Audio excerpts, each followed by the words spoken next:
अपने पति की हरकतों से परेशान आकर दांतों से उसकी जीभ काटने वाली ईशा को पुलिस ने बुधवार सुबह कोर्ट में पेश कर जेल भेज दिया।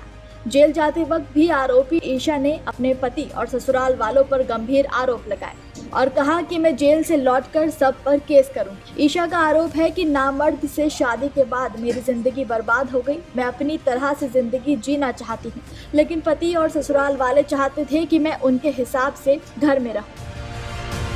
बता दें कि घायल पति अभी भी सुभारती अस्पताल में भर्ती है। डॉक्टरों का कहना है कि सर्जरी के बाद भी वो ठीक से बोलने की स्थिति में नहीं आ सकेगा, जिस बात को लेकर उसका परिवार बेहद दुखी है। दरअसल गाजियाबाद के मोदीनगर कस्बे के संजयपुरी कॉलोनी का ये मामला है, जहां विपिन और उसकी पत्नी के बीच कई महीनों से विवाद चल रहा था। विपिन की शादी मई 2025 में मेरठ की मलियाना निवास ईशा से हुई थी। 19 जनवरी की रात दोनों के बीच किसी बात को लेकर लड़ाई हुई तो बुरी तरह ईशा आग बबूला हो गई और फिर विपिन की अपने ही दांतों से जीभ काट कर अलग कर दी, जिसके बाद परिवार में हंगामा मच गया। पूरी कॉलोनी के लोग इकट्ठे हो गए और विपिन को लेकर अस्पताल गए।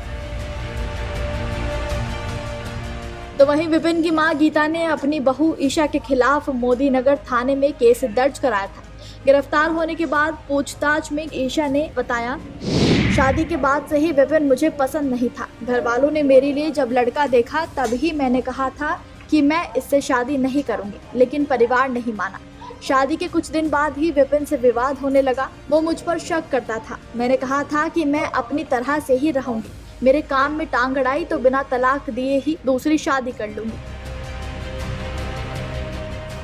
ईशा ने कहा कि पति एक नामर्द की तरह है, उसने मेरी जिंदगी बर्बाद कर दी। ये बात मैंने अपने परिवार को भी बताई थी। पति शराब पीकर शारीरिक संबंध बनाता था। मैंने साफ कह दिया था कि ऐसे मैं नहीं रह सकती। इतने दिन इस घर में रह ली, यही बहुत है। हमारा झगड़ा हुआ, मैंने दांतों से उसकी जीभ काट दी। ईशा ने बताया कि शादी के बाद ज्यादातर मैं अपने मायके में रहती थी। जब भी पति लाने के लिए कहता तो मैं ससुराल आने से मना कर दी।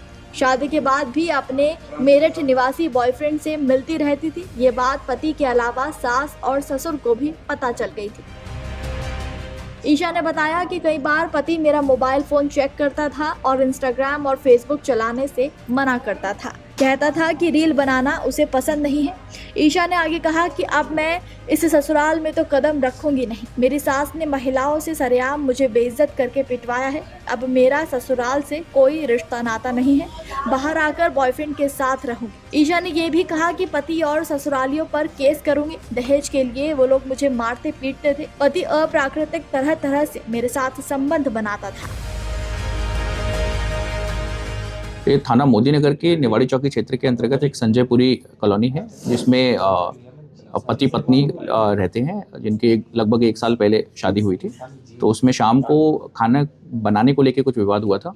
उस विवाद के क्रम में रात्रि में दोबारा से इनका झगड़ा हुआ और उस झगड़े के क्रम में पत्नी द्वारा पति की जीभ दांतों से काटी गई है। ऐसा पति है उसका अभिकथन है। तो इसमें जांच की जा रही है। जो भी प्रथम दृष्टया जो भी तहरीर आएगी उस तहरीर के आधार पर अग्रिम विधिक कार्रवाई की जाएगी। ईशा ने साफ बता दिया कि अब वो जेल से निकलकर अपने बॉयफ्रेंड के साथ ही रहेगी और अब कभी ससुराल जाना नहीं चाहेगी। इस घटना ने पूरे यूपी को बेहद ही हैरान परेशान कर दिया है।